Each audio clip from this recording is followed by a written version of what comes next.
Ito ang latest sa Sitio Quiapo.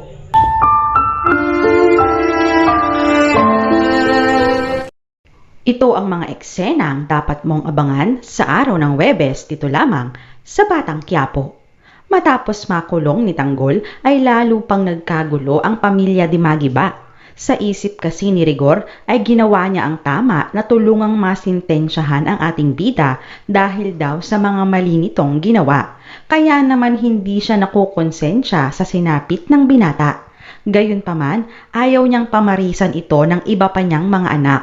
Kaya't pinagsabihan niya ang kanilang bunsong si Santino na huwag itong tutulad sa kanyang kuya na sakit sa ulo. Ngunit di niya inaasahan na dinipensahan ni Santino ang kapatid nito at sinabing kaya lang naman daw nagawa ni Tanggol ang kanyang ginawa dahil napilitan lamang ito, bunga na rin ng sitwasyon.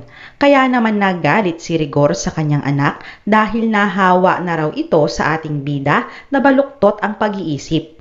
Pero hindi lang pala si Santino ang poproblemahin ng pulis dahil pag-uwi nito sa kanilang bahay ay naabutan niyang nag-aaway ang mag-inang Marites at David. Siyempre si Rigor ay to the rescue sa kanyang anak kaya't nag-away na naman silang mag-asawa. Pero kung inaakala niyang titiklop agad ang kanyang misis, nagkakamali siya dahil pumalag ito nang magbanta siyang sasaktan si Marites pag kinanti nito si David. Ano ka ngayon, Rigor? Samantala, habang naghihintay sa tiyempo ng kanilang pagtakas ang mga batang Quiapo, ay naka-heart-to-heart talk ng ating bida si Enteng. Bakas pa rin sa kamukha ng ating bida ang pangungulila sa kanyang prinsesa. Pero payo sa kanya ng kanyang kaibigan, sa kabila daw ng lahat ng sakripisyo ni Tanggol para sa dalaga, ay mas pinili pa rin nitong magpakasal sa iba. Patunay daw na hindi mahal ni Monica ang ating bida. Naku, kung alam mo lamang Tanggol na labag sa kalooban ng dalaga ang kanyang ginagawa at tinitiis lamang niya ito para sa kanyang pamilya.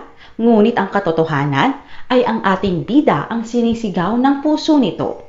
Malaman kaya ni Tanggol ang tunay na nararamdaman ni Monica? Mag-like and subscribe na para updated ka sa ating kwento. Thank you for watching. Stay safe and God bless.